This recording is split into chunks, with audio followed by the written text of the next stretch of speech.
Il a appelé alors que j'embarquais pour le vol retour, sa voix dégoulinant de triomphe comme s'il avait répété cette phrase pendant des semaines. J'épouse ma maîtresse, a-t-il déclaré. Et j'ai déjà vendu la maison. Profiter de la vie dans la rue. Le temps d'un battement de cœur, le monde se tue. Puis j'ai expiré lentement, calmement, de façon contrôlée. Très bien, ai-je répondu en adoptant le même calme que lui. Il confondait le calme avec la défaite. Il l'a toujours fait. J'ai rencontré Daniel Dan un café pendant mes années universitaires. Il a renversé son verre, s'est excusé à outrance et a souri comme s'il était reconnaissant d'un pardon qu'il ne méritait pas. Il était alors doux, ou du moins il le paraissait assez bien. Je croyais en la version de lui-même qu'il essayait d'être. Nous avons bâti une vie sur des promesses murmurées à minuit, une maison aux murs baignés de soleil, un avenir tracé avec soin. Il a dit qu'il adorait mon ambition. Plus tard, il a détesté ça. Il a dit que mon succès le faisait se sentir insignifiant.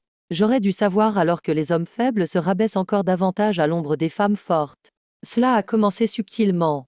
Dame nuit blanche, des écrans en sourdine, une légère odeur chimique de parfum qui n'était pas le sien persistant sur sa chemise.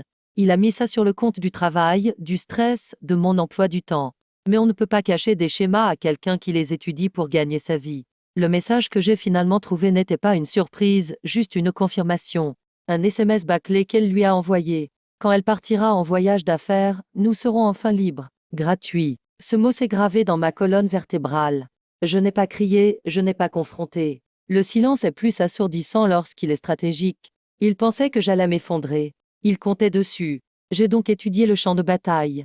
Daniel ne s'est jamais donné la peine d'apprendre comment fonctionnait le droit de la propriété. Il pensait que le mariage lui donnait droit à tout. Ce qu'il n'a jamais su, parce qu'il ne l'a jamais demandé, c'est que mon père avait acheté cette maison et me l'avait offerte seule avant notre mariage.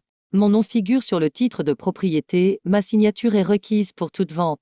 Le sien était aussi inutile que les gribouillis d'un enfant. Je ne lui ai rien dit. Pourquoi gâcher la surprise? Première étape, appeler mon avocat. Deuxième étape, geler tous les comptes matrimoniaux. Troisième étape, rassembler tous les documents prouvant que vous êtes propriétaire de la maison. J'ai agi méthodiquement, chirurgicalement. Pendant ce temps, il s'est comporté de façon prévisible avec arrogance, négligence et excès de confiance. Il a mal falsifié ma signature. Il a convaincu un agent avide de faire avancer la vente. Il a perçu un acompte d'un acheteur qui a payé en espèces. Tout est illégal, tout est traçable. Au moment où mon avion a atterri, mon avocat avait déjà tout déposé. Le rapport de fraude, la plainte auprès de la police, l'injonction. Il ne me restait plus qu'une chose à faire. Observer le déroulement des événements. Quand je suis entré dans la maison, ma maison, son visage s'est crispé de confusion. Le panneau vendu était toujours dehors, planté dans la pelouse comme un monument à sa stupidité. Il fit irruption dans le hall d'entrée. Mais de quoi riez-vous, bon sang? Parce que je riais de façon incontrôlable, des larmes silencieuses d'amusement brouillant le lustre au-dessus de lui. Qu'est-ce qui est si drôle? Il répéta plus fort cette fois. J'ai essuyé mes yeux pour me ressaisir. Daniel, la maison que tu as vendue. Ouais, il a craqué. Qu'en pensez-vous? Vous n'avez pas le droit de le vendre. Son visage se figea. D'abord l'incrédulité, puis la terreur. Je lui ai remis une copie du titre de propriété. Mon nom seulement, mon nom. Et l'acheteur, ai-je ajouté, vous a dénoncé dès qu'il a découvert que la signature était falsifiée. Il ouvrit la bouche, la ferma, puis la rouvrit. Un poisson haletant sur le sol. J'ai continué à parler calmement et avec précision. Une injonction pèse sur la propriété. La police viendra ce soir pour discuter des accusations de fraude. Vous voudrez être ici. Tu m'as piégé, murmura-t-il d'une voix tremblante. Non, dis-je. Tu es tombé droit dans le piège. Je me suis juste assuré que la porte était ouverte. Il s'est laissé tomber sur l'escalier, celui-là même où il m'embrassait après nos dîners tardifs. À présent, il portait le poids de sa chute. Ils l'ont arrêté cette nuit-là, sans menottes. Les crimes en col blanc sont rarement traités avec autant de cérémonie, mais on l'a poliment escorté à l'arrière de la voiture sous le regard des voisins, cachés derrière leurs rideaux. Sa maîtresse n'était pas là. Elle avait cessé de lui répondre dès qu'elle avait compris qu'il n'était pas le prix qu'elle avait imaginé. Il ne lui restait plus que l'écho de ses propres décisions.